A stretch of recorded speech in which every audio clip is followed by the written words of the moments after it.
আসসালামু আলাইকুম। কৃষি তথ্য শেয়ার পক্ষ থেকে আমি সাব্বির হোসেন, আপনার জন্য আন্তরিক শুভেচ্ছা। আজকে আমরা চলে এসেছি একটি লাউয়ের ক্ষেতে।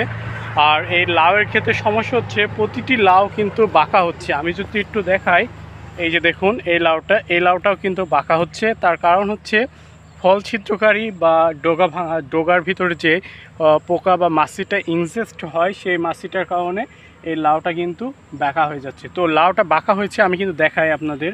আচ্ছা, পেছনকার ক্যামেরাটা অন করে আপনাদের দেখাই।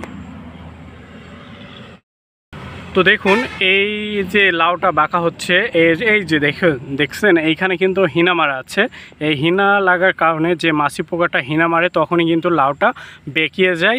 আর যে লাউটা বাঁকায় না সেটা কিন্তু সরাসরি এই রং ধরে, অর্থাৎ এভাবে কালো হয়ে কিন্তু লাউটা একসময় পচে যাবে। তো এটি সঠিক সমাধান নিয়ে আনতে হবে, অর্থাৎ সঠিক মাছি পোকা দমনের ফেরামন ফাঁদ ব্যবহার করতে হবে। দেখুন এইখানে দেখুন আর একটি তো লাউ এখানে কি হয়েছে, পচে গেছে। এই যে আমি হাতে নিয়ে দেখাচ্ছি, দেখুন পচে গেছে। এই যে এটি এখনও ভালো আছে, যদি এটাতে হিঙা মারে তাহলে হিঙা মারার সাথে সাথে লাউটি বাঁকিয়ে যাবে। তো ম্যাক্সিমাম লাউ কিন্তু বাঁকা হয়ে আছে। চলুন আমি দেখে আসি।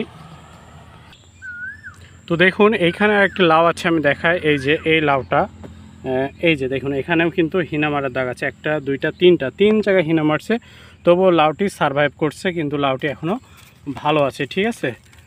আর চলুন, আরও প্রচুর লাউ আছে। তো এটি সমাধান কি আমরা এখন দিব সমাধানটি। চলুন, এটির একটা সমাধান, এই ধরনের ফেরামন ট্যাপগুলি ইউজ করতে হবে। আর এই ধরনের ফেরামন ট্যাপগুলি ইউজ করলে সমস্ত পোকাগুলি এই ট্যাপে আটকা পড়বে এবং আপনার লাউ, কুমড়া, এছাড়াও মিষ্টি কুমড়া আছে, লাউ আছে এবং যে শসা আছে সেগুলি কিন্তু আর বাঁকা হবে না, ফলগুলি সুন্দর থাকবে।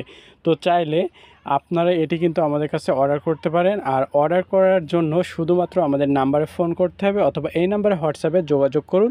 ইনশাল্লাহ আমরা সমস্ত প্রোডাক্ট আপনার বাসায় হোম ডেলিভারি করে দেব। তো সবাই ভালো থাকবেন, সুস্থ থাকবেন, দেখা হবে আগামী ভিডিওতে। আল্লাহ হাফেজ।